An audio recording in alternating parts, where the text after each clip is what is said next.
Now on to the important bit. It's obviously the camera, which is on the back here.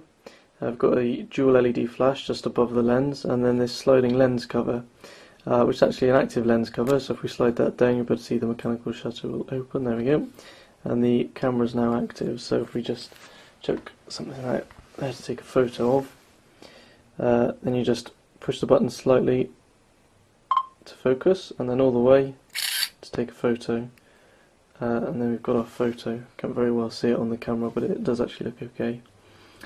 From here we can just delete the photo, send it in a message, or upload it to the internet, or just view it in our slideshows. Or we can just go back to the camera here and take another photo if we like.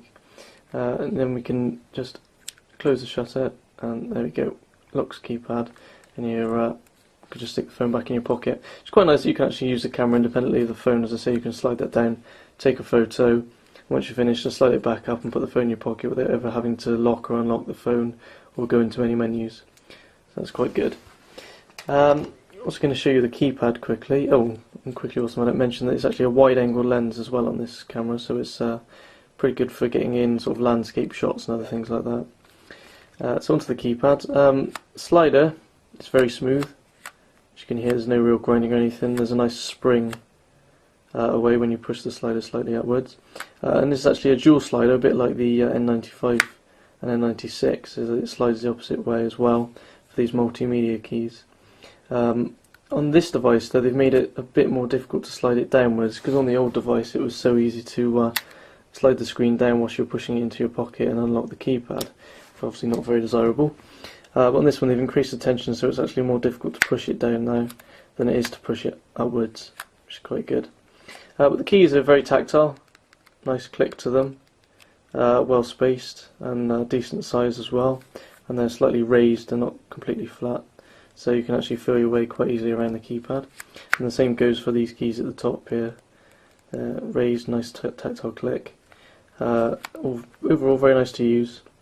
Let's move on now to some of the applications and stuff. Just open the phone up there. As you can see, the screen's rotating automatically as I move it around.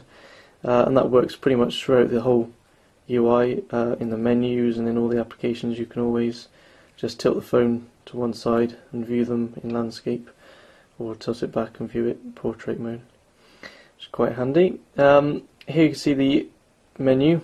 I've just changed the brightness setting a second so you can see it a bit better. Just go straight to display there and change the light. There we go. Should be a bit easier to see. It's an AMOLED display, so the display is very good contrast on it, and also it should use a bit less power when you've got a dark theme like this on it as well. The darker the theme you set, generally less power it uses due to the way the AMOLED screen works. Just quickly open the messaging for you. There's a very good messaging client in this, in that it sets up all the messaging, all the well-known messaging services like Google Mail, Hotmail and things like that. Sets them up automatically just when you put in the details of, say, your password and username. It'll set the whole thing up for you.